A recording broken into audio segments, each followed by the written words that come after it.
Vamos a suponer que es un sábado por la noche de una fría noche londinense y nos hemos reunido frente a la televisión en los años 70 para ver una serie de misterio.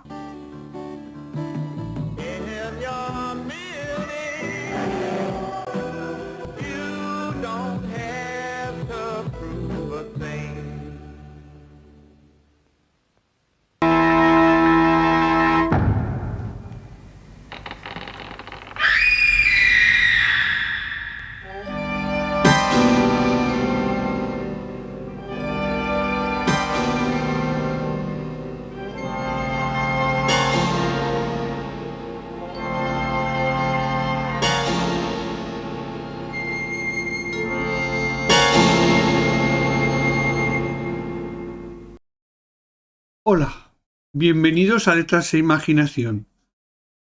Hoy vamos a hablar de un escritor inglés que merecía estar en Letras e Imaginación por méritos propios, porque es un guionista excelente de televisión que abarcó los años 60 y 70 e incluso ya los 80, con una prolífica creación artística y con una calidad no desdeñable, siempre dedicándose al género de la fantasía, del suspense, del misterio y de lo detectivesco. En general, siempre fue muy de gusto del público y ya os digo, fue muy prolífico. Y cuando veáis las cantidades de series que ha hecho, os vais a sorprender. De todas maneras, nosotros aquí en Letras e Imaginación solamente vamos a mencionar las series las que ha trabajado y nos vamos a centrar un poquito más en una que es la que más a mí me ha gustado. ¿Vale? Pues vamos allá. Brian Lawrence Clements fue un guionista y productor de televisión que nació el 30 de julio de 1931 en Reino Unido y murió el 10 de enero de 2015. Clements dijo que estaba relacionado con Mark Twain. Ya sabéis que Mark Twain se llamaba Samuel Langhorne Clements y lo reflejó en el nombre de sus dos hijos, a los que llamó Samuel Joshua Twain Clements y George Langhorne Clements. Brian Clements curiosamente dejó la escuela a los 14 años y después del servicio en el ejército en Aldershot, donde fue instructor de entrenamiento de la Royal Army, dijo que quería ser periodista, pero se dio cuenta que no tenía una calificación suficiente para ese trabajo, así que le ofrecieron trabajo en una agencia de detectives privados. El problema era que tenía que viajar a la ciudad de Leeds y estar 2 años fuera de su casa, y aparte de que eso suponía un enorme gasto en su hogar, en el hogar de sus padres obviamente, pues también le suponía un trastorno para él en lo personal, así que acabó yendo a Londres y ascendió desde mensajero de la agencia de publicidad de J. Walter Thompson, y siendo redactor allí, la BBC Televisión aceptó y filmó un guión de suspense que mandó él, que era Viaje de una sola dirección o Viaje único, de 1955. Curiosamente, esto llamó la atención de los hermanos Danziger. Los hermanos Danziger eran unos productores de películas de bajo presupuesto independientes, y entonces desde más o menos la mitad de la década de los años 50, Clements fue redactor para los Danziger, produciéndoles docenas de guiones rápidos para películas de serie B y series de televisión de media hora, como Mark Sabre, de 1957, White Hunter, de 1958 a 60, The Man from Interpol, Richard the Lionheart, de 1961 a 65, todas para la Independent Television. Y también escribió una serie de suspenso para el ITC Entertainment, una productora que estaba también ligada a Independent Television, The Invisible Man, en el año 58 y 59, Sir Francis Drake, en el año 61 y 62, Danger Man, en el año 60 y 61, y en el 64-67. Esta serie también se la conoció como Secret Agent, y también había escrito su piloto. Esta producción tan prolífica en los años 50 y 60 con frecuencia le hizo utilizar un seudónimo de Tony O'Grady. Escribió para Los Vengadores el episodio 2, no el piloto, como la gente suele creer, en 1961, y automáticamente la ITV lo contrató como supervisor de guiones, y estuvo durante 7 temporadas y 161 episodios en esta excelente serie de Patrick Macnee y Diana Rigg, que supuso un antes y un después en su carrera, y también un antes y un después en la televisión y en el cine, porque era precisamente es el enfoque que Ian Fleming dio a su 007 y que muy posiblemente vino de este personaje, del personaje que hace Patrick Macnee y del personaje que hace Diana Rigg, que como mezclaron una coctelera y elevado hacia arriba, daba el personaje de 007 y su eterna acompañante, que siempre ha tenido un acompañante en todas las películas. Bueno, el British Film Institute hizo un perfil sobre Brian Clemens diciendo que aportó este espíritu burlesco a todas sus series, sobre todo con Adamant Lives, pero también con The Baron, burlándose rotundamente tanto del género al que imitaban como de las fuentes de su inspiración. O sea, era cine policíaco, era cine de espías, pero realmente tenía un tono burlón, tenía un tono sarcástico, un fino humor inglés. Así llegaron Los Persuasores en el año 71 y 72, 24 episodios, protagonizado por Tony Curtis y Roger Moore. Hacían los papeles de dos millonarios excéntricos que habían sido pillados en operaciones fraudulentas y que son sacados de la cárcel por un juez para que ayuden a resolver casos. Y si se redimen podrán librarse de una cárcel futura. Los Protectores de 1972 de Independent Television Companies, donde trabajaba Robert Brown, 52 episodios. Y la serie que nos ocupa esta noche, que es la serie que yo he visto de Brian Clemens, que a mí más me ha impresionado, aunque os he de decir que la de Patrick Macnee me gustaba y Los Protectores tampoco estaba mal. Se trata de Thriller, de 1973, durante 43 episodios y 3 temporadas, de 73 al 76.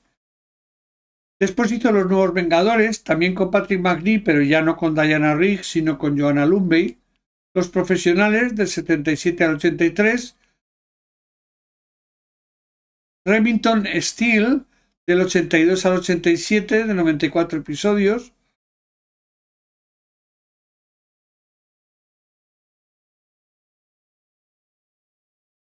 Perry Mason, del 85 al 93, 26 capítulos, que eran películas de 1 hora y media cada una.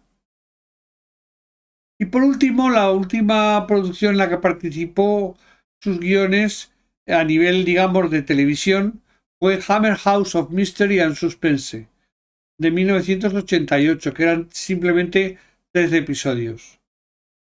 Me centro en Thriller, que se emitió en Londres y su área metropolitana en ATV los sábados por la noche. Es su serie más brillante quizás y desde luego la que más disfrutó, porque su fama era ya tan grande que junto a los títulos de crédito aparecía su nombre como en las películas de Hitchcock, dándonos una idea de la importancia que tenía ya en la industria en aquel momento. Thriller se le conoció en castellano como Tensión en España, emitida por Televisión Española en el año 77 al 81. Conocida también como Misterio en Guatemala, emitida por Canal 3 en el 77, Misterio en su casa en México por TV Rural y Canal 13. En Argentina se la conocía como La Hora del Suspenso por Canal 7 de 1979 y como Gran Cine del Misterio en Venezuela, emitida por Venevisión en 1979. Bien. Como os digo, o como ya os he dicho,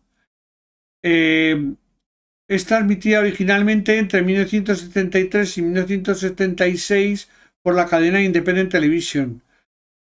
Y Brian Clement, que fue también autor de otras series exitosas a nivel mundial en todas estas décadas, escribió 38 de los 43 capítulos de la misma.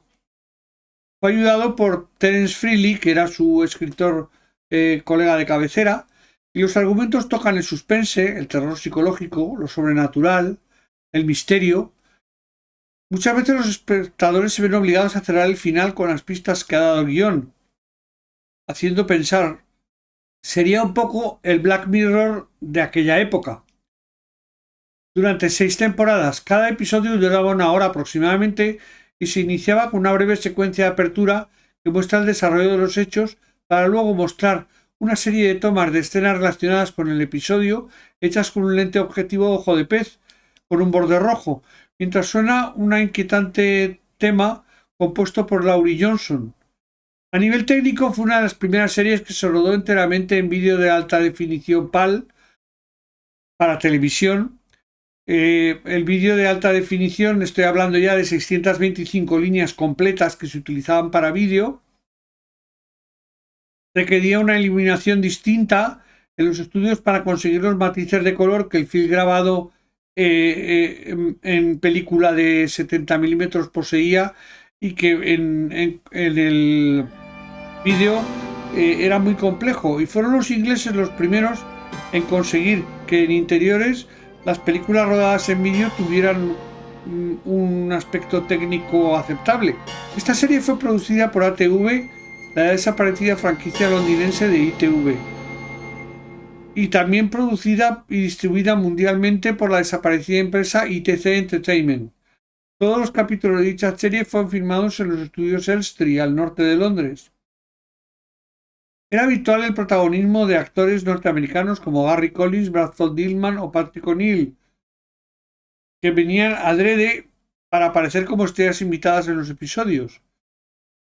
En el reparto inglés también había actores como Barbara Feldon, la famosa 99 de Maxwell Smart, o Helen Mirren, que en aquel momento estaba empezando, o Peter Cushing, que ya era un actor de Hammer bastante acreditado, que trabajó en algún episodio de esta serie. Y bueno, la serie en ese sentido no es ese cine gore de terror Hammer, pero sí que es un cine de terror inquietante, con muy poca música, solo en los momentos cumbre, y con personajes cotidianos que, bueno, en un momento dado realizan una acción que resulta o terrorífica o de misterio o simplemente de thriller, como muy bien indica su nombre. Y bueno, esto ha sido todo. Si tenéis ocasión de acercaros a algún episodio de esto, están todos en DVD, pero en inglés. Yo no sé si en español han aparecido, yo imagino que sí, porque esto ya os digo que se proyectó en toda América y con gran éxito. Y nada más, eso es todo por hoy en Letras e Imaginación. Espero por favor que comentéis si conocíais esta serie y si conocíais a Brian Clements, si os sonaba de algo, y también que le deis a la campanita, que os suscribáis, y nada más. Simplemente eso. Nos veremos la semana que viene, donde hablaremos de otro autor, otras obras y otra época. Gracias. Adiós.